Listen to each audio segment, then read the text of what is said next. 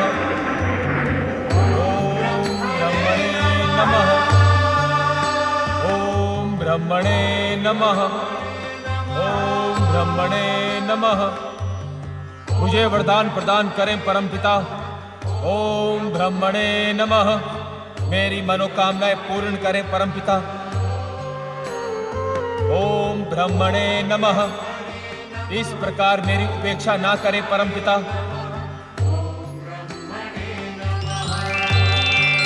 ओम ब्रह्मणे नमः। पुत्र वज्रांग, पुत्र वज्रांग,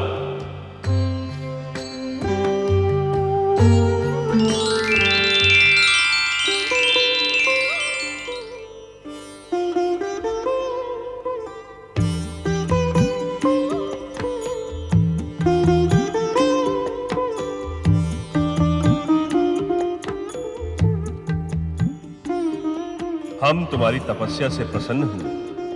अपना इच्छित वरदान मांगो। हे परमपिता, मैंने अपनी माता दिति के आग्रह पर आपकी आराधना सहित कठोर तपस्या की है। आप मुझे वही वरदान प्रदान करें जिससे मेरी माता संतुष्ट हो। तुम्हारी माता दिति हमारी भी पौत्री है वज्रांग, किंतु वो द्वेष और ईर्ष्या से प्रेरित होकर स्वर्ग पर तुम्हारा अधिकार स्थापित करने की इच्छुक है। उसकी इच्छा है अदिति पुत्र इंद्र स्वर्ग से पतित हो। हाँ परमपिता, मेरी तपस्या का यही उद्देश्य था। किंतु हम किसी को कष्ट देने का वरदान नहीं दे सकते। यदि तुम्हारे मन में कोई दुर्भावना हो तो हम तुम्हें कदापि वरदान प्रदान नहीं करेंगे। तो क्या आप मेरी तपस्या की उपेक्षा करेंगे? यदि तुम्हारी दुर्भावना प्रकट हुई तो ऐसा करने को हम विवश होंगे दिति पुत्र वज्रांग। किंतु जन्म से लेकर अभी तक तुमने सद्भावना का परिचय दिया है।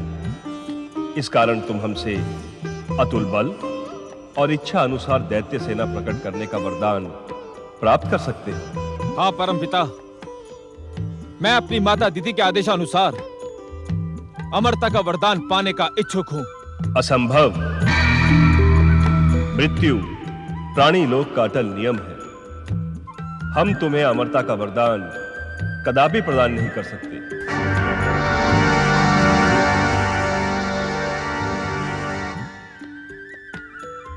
फिर जो आपकी इच्छा हो परमपिता, मुझे वही वरदान प्रदान करें। हम तुम्हें अतुल बल और इच्छा अनुसार दैत्य सेना प्रकट करने का वरदान प्रदान करते हैं। तथास्तु।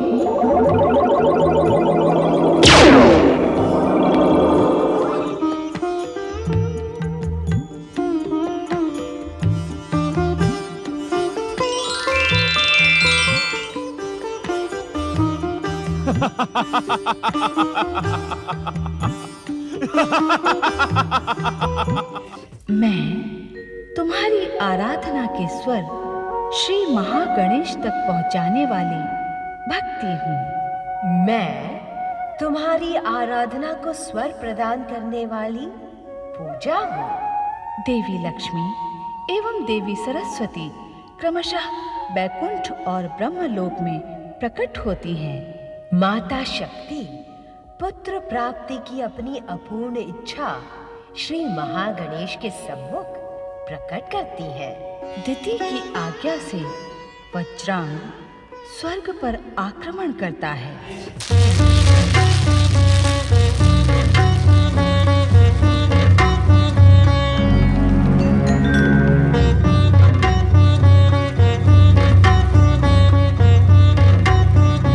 अब तक तो मेरे पुत्र वज्रांग की तपस्या पूर्ण हो जानी चाहिए थी।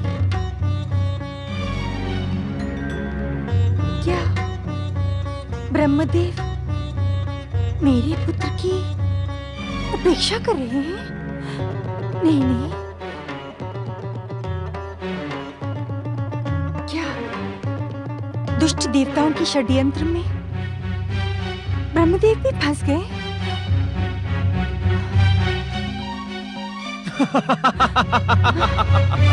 वज्रांग,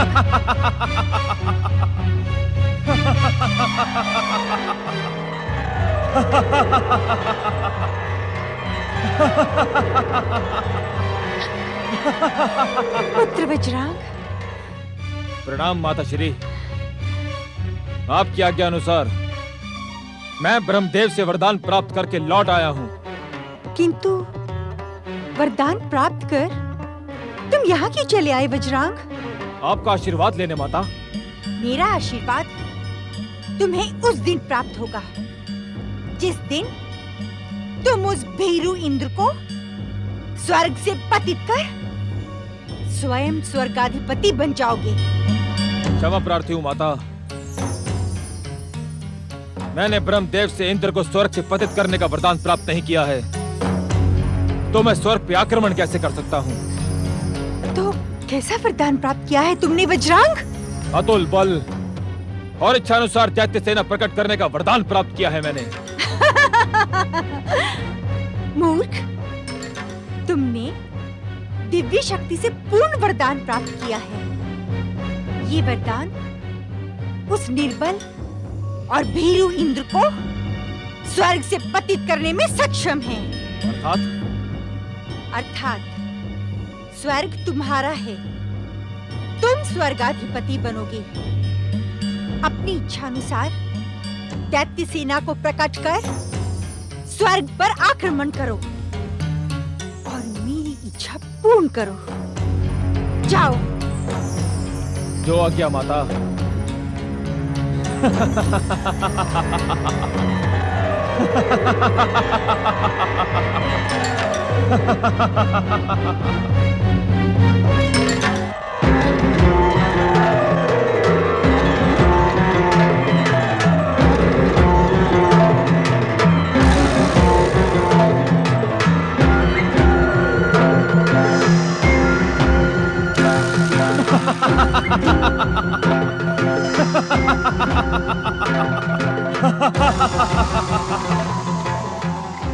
असंख्य दैत्य वीरों,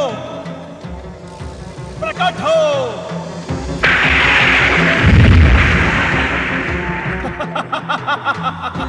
वरदानी वीर दैत्यराज वज्रांग की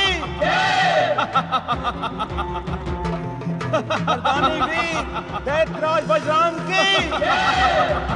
मेरी एकमात्र इच्छा पर प्रकट होने वाले दैत्य वीरों, आगे बढ़ो और स्वर्ग पर अपना अधिकार कर लो। वरदानी वीर दैत्यराज वज्रांग की। वरदानी वीर दैत्यराज वज्रांग की। वरदानी वीर दैत्यराज वज्रांग की। वरदानी वीर दैत्यराज वज्रांग की। वरदानी वीर दैत्यराज वज्रांग की। वरदानी वीर दैत्यराज वज्रांग की। वरदानी वीर दैत्यराज वज्रांग की। स्थिति पुत्र वज्रांग का ये दुस्साहस, हमें इसको इसकी दुष्टता का दंड देना ही होगा। हाँ, ऐसा भयानक दंड की भविष्य में कोई अन्य असुर स्वर्ग की ओर देखने का दुस्साहस भी ना कर सके। वरदानी वीर दैत्यराज वज्रांग की। देवसेना प्रकट हो। ठहरो देवगणों, शक्ति के साथ साथ युक्ति का भी प्रयोग करना सीखो।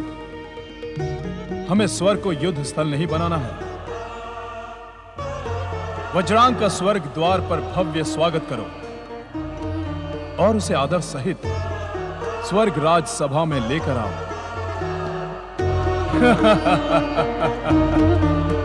चकित न हो देवताओं, इस युक्ति की प्रेरणा हमें वाग देवी मां सरस्वती की कृपा से ही प्राप्त हुई है। वरदानी वीर दैत्यराज वज्रांग की। वरदानी वीर दैत्यराज वज्रांग की। वरदानी वीर दैत्यराज वज्रांग की।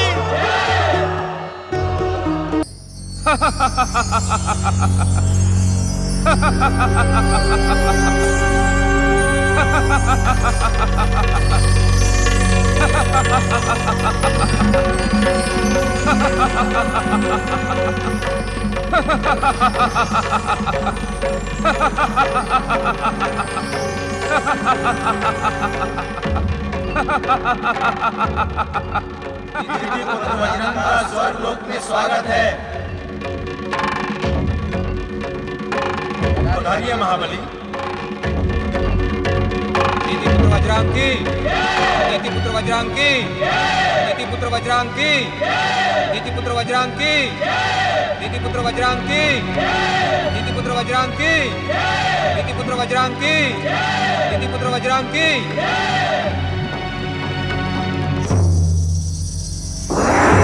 पुत्र महाबली वज्रांग की।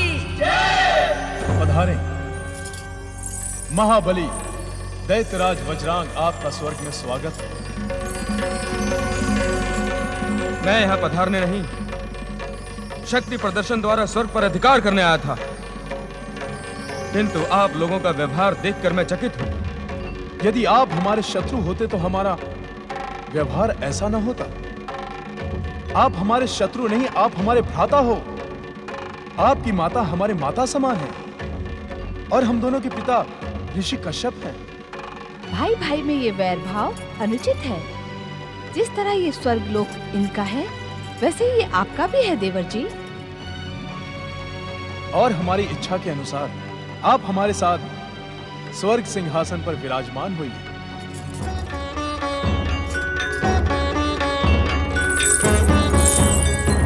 पुत्र महाबली वज्रांग की। भ्राता इंद्र, आपका हार्दिक स्वागत देखकर हमारा हृदय हर्ष से गदगद हो रहा है। समझ में नहीं आता कि माता दीदी के तुम्हारे प्रति द्वेष का कारण क्या है। वे तुम्हें स्वर्ग से पतित करवाने की इच्छुक क्यों हैं? आप मेरे भ्राता हो वज्रांग। जब तक आपकी इच्छा है तब तक स्वर्ग के ऐश्वर्य का सुख भोग करो।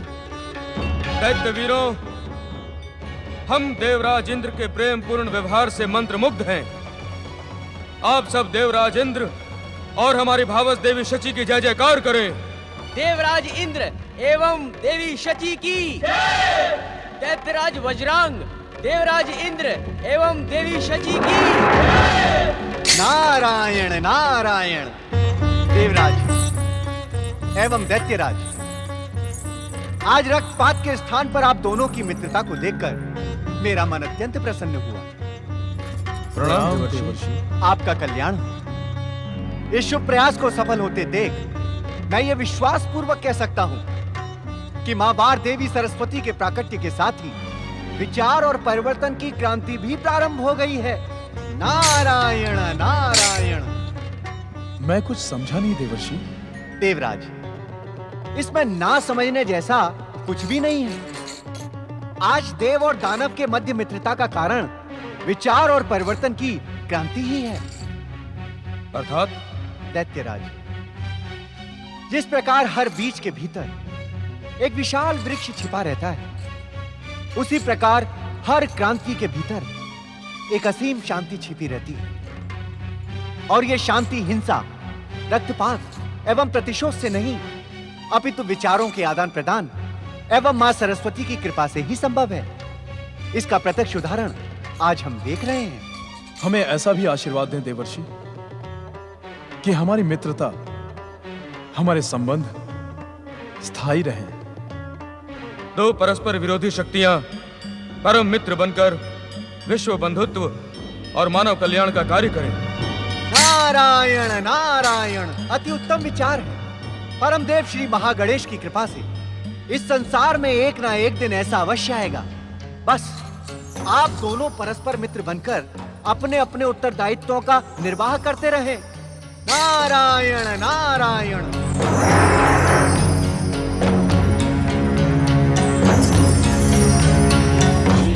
ओम महागणेशाय नमः स्वाहा। ओम महागणेशाय नमः स्वाहा। ओम महागणेशाय नमः स्वाहा। ज्ञान का भ्रम करने वाले ईश्वर, क्या आपको इस सत्य का ज्ञान नहीं कि इस संसार का सुख भोग वीर और बाहुबली ही करते हैं? क्या कहने को इच्छुक हो तुम दीदी? यही कि श्री महागणेश की आराधना से अदिति पुत्र इंद्र पर आया मेरे पुत्र वज्रांग का भयानक संकट टल नहीं सकता। इंद्र स्वर्ग से पतित होगा और पृथ्वी पर अनाथ निराश्रितों की भांति द्वार द्वार भटकेगा। मेरे ज्ञान पर आरोप लगाने वाली दीदी, संभवतः तुम्हें इस बात का ज्ञान नहीं है कि श्री महागणेश की आराधना करने से भयंकर संकट समाप्त हो जाते हैं, असाध्य कष्टों से मुक्ति मिलती है। जाने देना स्वामी। तुम बीच में बोलकर मुझे उत्तेजित करने का साहस न करो अदिति, अन्यथा परिणाम न तुम्हारे हित में होगा और न ही तुम्हारे पुत्र के। नारायण नारायण। देवी दीदी, अब तो परिणाम शुभ ही शुभ होगा। अर्थात का सत्य संभवतः आप सुन न सकें देवी दीदी। नारायण नारायण, क्योंकि ये आपको और आपकी महत्वाकांक्षा को भयानक पीड़ा पहुंचा सकता है। नारायण नारायण। भूमिका बनाकर हमारा समय नष्ट न करें देवर्षि। जो कुछ भी कहना है शीघ्र और स्पष्ट कहें। ठीक है, तो मैं स्पष्ट कह देता हूँ। स्पष्ट ये है देवी दीदी कि देवी अदिति का पुत्र इंद्र और आपका पुत्र वज्रांग दोनों बंधु भाव से गले मिलकर एक साथ स्वर्ग के सिंहासन पर बैठे हैं।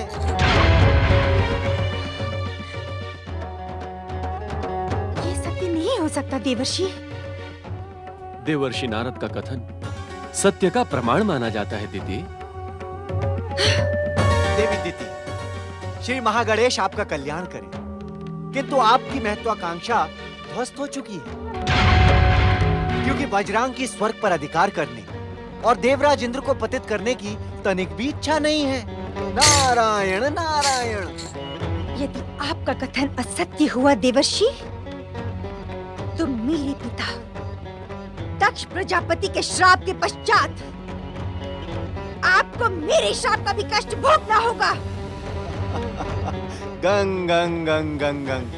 देवी दीदी, क्या आप इतना भी नहीं जानती कि मेरे आराध्य भगवान विष्णु की इच्छा के बिना कोई शाप मुझे स्पर्श भी नहीं कर सकता। यह दक्ष का शाप मेरे लिए कष्ट नहीं, वरदान था। उसी शाप के कारण तो मेरा चित्त कभी प्रभु दर्शनों से शांत नहीं होता और मेरे मन की अशांति मुझे बार बार प्रभु चरणों के समीप ले जाती है। नारायण नारायण। आप दीदी की बातों का अन्यथा न ले देवर्षि नारद।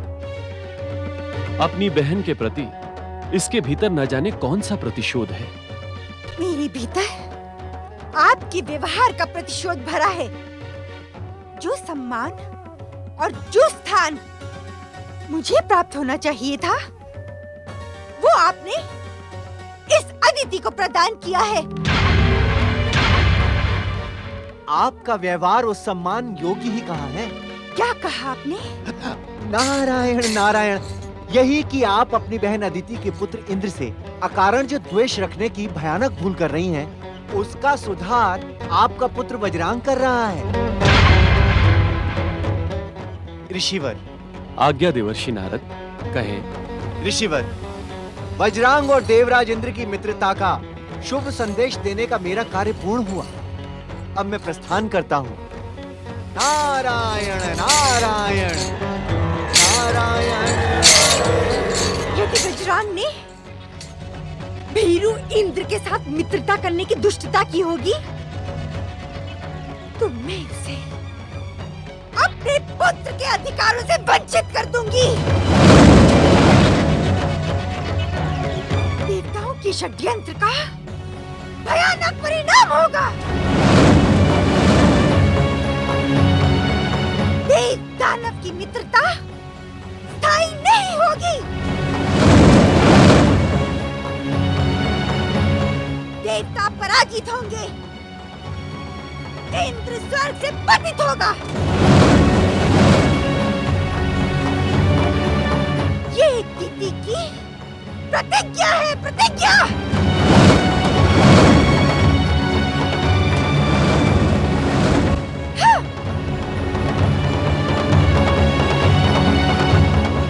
कृपा करें श्री महागणेश, कृपा करें।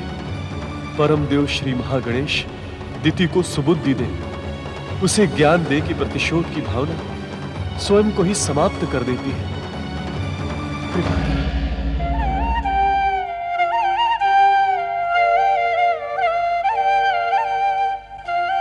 ब्रह्मदेव, ब्रह्मदेव, सृष्टि रचना के कार्य में लगे अपने मन को तनिक विश्राम दे स्वामी, और तनिक मेरी जिज्ञासा का भी समाधान करें। देवी सरस्वती, आपकी समस्या क्या हमारे सृष्टि कार्य से संबंधित है? हाँ स्वामी, दक्ष पुत्री दीति अपने पुत्र वज्रांग से निराश होकर दैत्य वंश के उत्थान के लिए अब क्या करेगी? तुम तो भली भांति जानती हो देवी सरस्वती कि हमारी पौत्री दिति भी अपने पिता दक्ष के समान भयानक अहंकारिणी है, और अहंकार सर्वनाश के बिना पराजय स्वीकार नहीं करता। किंतु स्वामी, सर्वनाश तो तभी होता है जब अहंकार चरम सीमा तक पहुंच जाए। तुमने सत्य कहा देवी। पूर्व निश्चित विधि के विधान के अनुसार दैत्य वंश का उत्थान सुनिश्चित है, किंतु दक्ष पुत्री दिति की कुप्रेरणा पाकर वो सर्वनाश की सीमा तक अवश्य पहुंचेगा। सृष्टि के रचनाकार ब्रह्मदेव, ऐसी स्थिति में तो स्वयं आपको दैत्य जाति के उत्थान को रोक देना ही उचित होगा।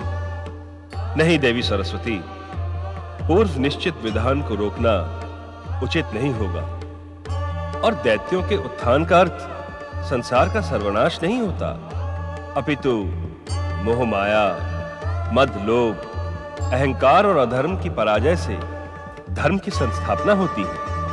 सत्य स्वामी, धर्म की स्थापना के लिए विधियों को ऐसी अनेक लीलाओं का निमित्त बनना पड़ता है। हाँ देवी, इस कारण दक्ष पुत्री दिति के कार्यों पर दृष्टि रखो, किंतु चिंतित न हो।